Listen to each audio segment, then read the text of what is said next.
என் அன்பு சகோதர சகோதரிகளே, உங்கள் எல்லாருக்கும் என் அன்பான வாழ்த்துக்கள். வாங்க, இன்னைக்கு நாம ரொம்ப எளிமையான ஒரு விஷயத்த பத்தி யோசிக்க போறோம். ஆனா பார்க்க சிம்பிளா இருந்தாலும் இதுக்குள்ள நம்ம ஆவிக்குரிய வாழ்க்கையோட அஸ்திவாரமே அடங்கியிருக்கு. சரி, உள்ள போலாமா? நான் உங்ககிட்ட ஒரு கேள்வி கேக்குறேன். ஒரு பறவை எங்கே இருக்கணும்? ரொம்ப சுலபமான கேள்விதானே. இதுக்கு பதில் நம்ம எல்லாருக்குமே தெரியும். ஆமா, வானத்துல. அதுதான் அதுக்காகவே டிசைன் பண்ணப்பட்ட இடம். ஒரு பறவையோட ரெக்கைகள், அதோட முழு உடலமைப்பே அந்த வானத்துல மிதந்து பறக்கறதுக்கு தாங்க உருவாக்கப்பட்டிருக்கு. இது இயற்கையோட ஒரு அடிப்படை விதி. சரி, அப்போ அடுத்த கேள்வி. ஒரு மீன் எங்கே இருக்கணும்? நான் இந்த ஒப்பீட்டை எங்க கொண்டு போறேன்னு நீங்க இப்போ யூகிக்க ஆரம்பிச்சிருப்பீங்கன்னு நினைக்கிறேன். கடல்ல, அதாவது தண்ணியில. அதுதான் அதோட உலகம். தண்ணிய விட்டு அதை வெளியெடுத்தா என்ன ஆகும்? அதால உயிர் வாழவே முடியாது. இதுவும் ஒரு சிம்பிளான உண்மைதான். இப்போதான் நம்ம முக்கியமான பகுதிக்குள்ள நுழையறோம். இந்த அட்டவணைய கொஞ்சம் பாருங்க. இது ரொம்ப முக்கியம். மீனுக்கு எப்படி தண்ணியோ, பறவைக்கு எப்படி காத்தோ, ஒரு செடிக்கு எப்படி மண்ணோ, அதே மாதிரி நம்ம உள்ளான மனுஷனுக்கு, அதாவது நம்ம ஆவிக்குன்னு ஒரு பிரத்யேகமான சூழல் இருக்கு. அந்த சூழல் தான் பரிசுத்த ஆவியானவர். இந்த யோசனைக்கு வேதத்துல என்ன ஆதாரம் இருக்கு? நம்மளோட ஆவிக்குரிய வாழ்க்கை உண்மையிலே எங்கே ஆரம்பிச்சதுன்னு கொஞ்சம் பார்க்கலாமா? பரிசுத்த வேதாகமத்துல ஆதியாகமம் 2வது அதிகாரம் 7வது வசனம்தான் நம்மளோட ஆரம்ப புள்ளி. அங்க என்ன சொல்லிருக்குன்னா, தேவன் தன்னுடைய சுவாசத்தை, தன்னோட ஆவிய நம்ம மேல ஊதினப்போதான் நாம உயிர் பெற்றோம்னு சொல்லிருக்கு. அப்போ இதுலேருந்து என்ன தெரியுது? நம்ம உயிருங்கிறது வெறும் ஒரு பயாலஜி சம்பந்தப்பட்ட விஷயம் இல்ல, அது நேரடியா தேவனிடமிருந்து நமக்கு கொடுக்கப்பட்டது. இந்த வசனத்துல சுவாசம்னு வர்ற எப்ரேய வார்த்தை நிஷமா. இதுக்கு அர்த்தம் வெறும் மூச்சு காத்து கிடையாது. தேவன் தன்னுடைய ஜீவனையே நமக்கு கொடுத்தாருன்னு அர்த்தம். அப்ப நம்மளோட ஆரம்பமே ஆவிக்குரியதுதான், வெறும் சரீர சம்பந்தமானது மட்டும் இல்ல. சரி, அப்போ நமக்காகவே டிசைன் செய்யப்பட்ட அந்த தெய்வீக சூழலை விட்டு நாம பிரிஞ்சுட்டா என்ன ஆகும்? அதோட விளைவு என்னவா இருக்கும்? இந்த ஒப்பீடு ரொம்ப வலிமையானது. யோசிச்சு பாருங்க, ஒரு மீனை தண்ணிலேந்து வெளியெடுத்தா அது துடிச்சு மூச்சு திணறி செத்து போயிடும். அதே மாதிரிதான் மனுஷனோட ஆவி தேவனை விட்டு பிரிஞ்சப்போ அது ஆவிக்குரிய விதத்துல மறிச்சு போச்சு. அப்போஸ்தலனாகிய பவுல் எபேசியர் 2:1 இதத்தான் ரொம்ப தெளிவா சொல்றாரு.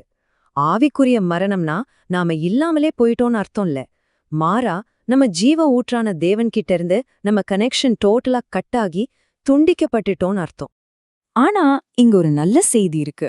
ரட்சிப்புங்கிறது வெறும் பாவ மன்னிப்பு மட்டும் கிடையாது. அது நம்ம தொலைஞ்சு போன வீட்டுக்கு திரும்ப வர்ற மாதிரி.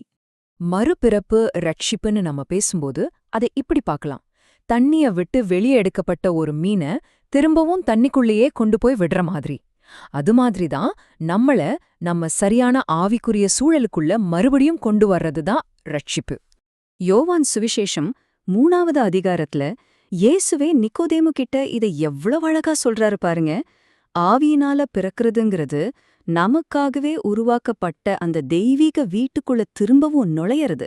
கவனிங்க, இது ஒரு ஆப்ஷன் கிடையாது, இது ரொம்ப ரொம்ப அவசியம். சரி, இப்போ நாம இந்த செய்தியோட உச்சக்கட்டத்துக்கு வந்துட்டோம். நாம இதுவரைக்கும் பார்த்த இந்த ஒப்பீட்ட இன்னும் ஆழமாக்குற ஒரு ஆச்சரியமான உண்மையை இப்ப பார்க்க போறோம். முதல்ல இத திரும்பவும் ஞாபகப்படுத்திக்கலாம். ஒரு மீன் தண்ணிக்குள்ள வாழுது, அதாவது தண்ணி அதை சுத்தி இருக்கு. இப்போ ஒரு முக்கியமான கேள்வி வருது. நம்ம ஆவிக்குரிய சூழலோட நம்ம உறவும் அப்படிதானா? நம்ம பரிசுத்த ஆவியானவருக்குள்ள மட்டும்தான் வாழ்றோமா? இங்கதாங்க அந்த பெரிய ஆச்சரியமான ஒரு தலைகீழ் மாற்றம் நடக்குது. யோவான் 14:17 அந்த கடைசி 3 வார்த்தைகளை கொஞ்சம் நிறுத்தி ஆழமா கவனிங்க. உங்களுக்குள்ளே இருப்பார். என்ன ஒரு ஆச்சரியமான வாக்குத்தத்தம். நம்ம சூழல் நம்மள சுத்தி மட்டும் இல்ல, அந்த சூழலே நமக்குள்ள வந்து வாசம் பண்ணுது. நாம அந்த சூழல்ல வைக்கப்படுறது ஒரு பக்கம்தான், அந்த சூழலையே நமக்குள்ள வச்சிருக்கிற ஒரு ஆலயமா நாம வடிவமைக்கப்பட்டிருக்கோம். 1 கொரிந்தியர் 3:16 சொல்ற மாதிரி நாம தேவனுடைய ஆலயம், பரிசுத்த ஆவியானவர் நமக்குள்ளேயே வாசம் செய்கிறார். இந்த உண்மை நம்ம அன்றாட வாழ்க்கையில என்ன மாற்றத்தை கொண்டு வரணும், நாம எப்படி வாழணும்னு எதிர்பார்க்கப்படுது. இந்த ஒப்பீடுகளை பாருங்க. தண்ணி எப்படி ஒரு மீனுக்கு தேவையான எல்லாத்தையும் கொடுக்குதோ, அதே மாதிரி பரிசுத்த ஆவியானவர் நம்ம உள்ளான மனுஷனுக்கு தேவையான பெலன், ஊட்டம், வல்லமை எல்லாத்தையும் தராரு. அப்போ நம்ம முன்னாடி 2 வழிகள் தான் இருக்கு. பரிசுத்த ஆவியானவர் இல்லாம வாழ்ந்தா வாழ்க்கை ஒரு மெஷின் மாதிரி, எந்த நோக்கமும் இல்லாம இருக்கும். ஆனா அவரோட வாழும்போது நம்ம வாழ்க்கை உயிர்ப்பிக்கப்படுது, நம்ம நோக்கம் தெளிவா தெரியுது, தேவனோட இருந்த உறவு திரும்ப கிடைக்குது.